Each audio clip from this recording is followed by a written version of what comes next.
A brief history of Trinidad and Tobago. The Amerindians. The Amerindian cultures of the Caribbean grew out of the tropical forest Indian culture. They extended all the way from the upper Amazon basin in Peru to Venezuela to the West Indies. The two major language families were called the Caribs and the Arawaks. The Arawaks were known to be more peaceful and settled into farming communities. The Caribs were described as being warlike. They moved around more and were never as civilized as the Arawaks. Historical records show that several different tribes of Amerindians populated Trinidad for as many as 6,000 years before the arrival of Columbus in 1498. The Amerindians were nature worshippers. They believed the Great Spirit was the God they could not see. They believed everything in nature had its own life and should be treated with respect. They had rituals for almost everything, including the birth of a child. Amerindian cuisine is still enjoyed today by many Trinidadians. Cuisines such as cassava bread, barbecued wild game, and corn pasteles. Parang music, which is popular at Christmas time in Trinidad, is a hybrid of Spanish and Amerindian musical styles. The African influence. Before the 1780s, there were just a few African slaves in Trinidad. The Amerindian population was rapidly shrinking. They were now being captured by the Spanish colonists, who were transporting them to other islands, such as Cuba, Haiti, Dominican Republic, and Jamaica. By the 1780s, plantations grew with the arrival of the French and other Catholic settlers like the Dutch. Sugar and cotton was being grown, and the need for African slave labor increased. More Africans from other islands arrived with their owners. They were first, second, third generation, born in the Caribbean. They were French or Spanish speaking and considered valuable by their masters. By 1797, the English had conquered Spain, and Trinidad was now under British rule. Soon, more slaves were brought in from the African continent. It was a hard life for the slaves. By 1834, slavery was completely abolished by the British Empire. On August 1, 1838, full freedom was granted to the slaves in Trinidad and Tobago.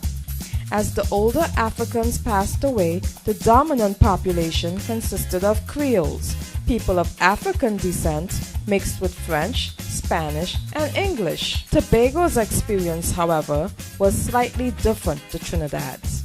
Plantations were set up and sugar was the main crop.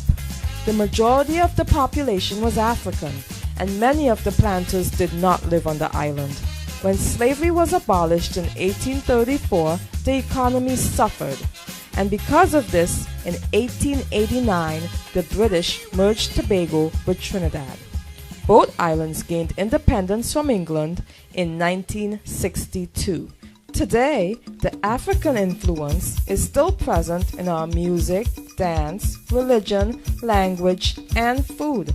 Robust stews and one-pot comfort foods have been refined to create signature dishes like pilau, macaroni pie, and hearty soups.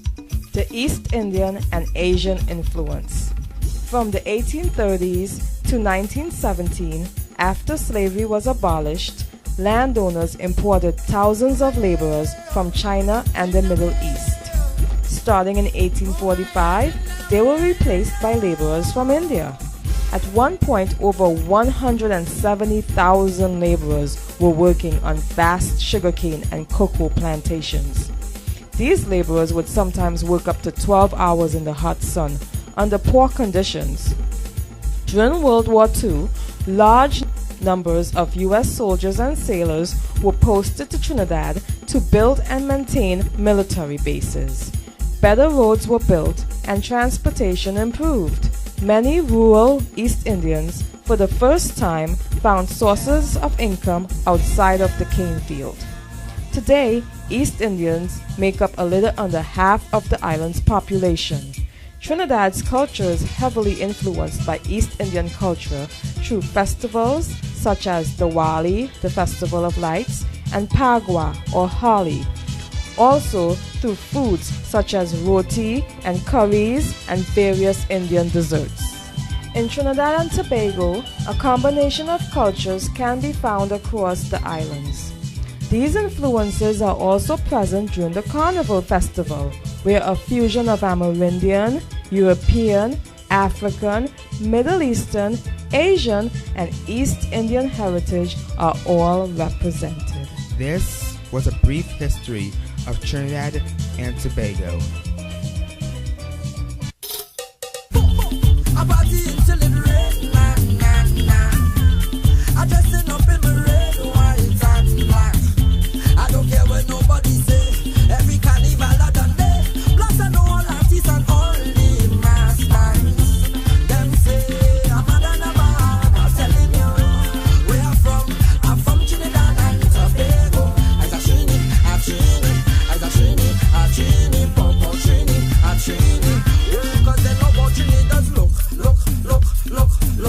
And they like how Trini does go.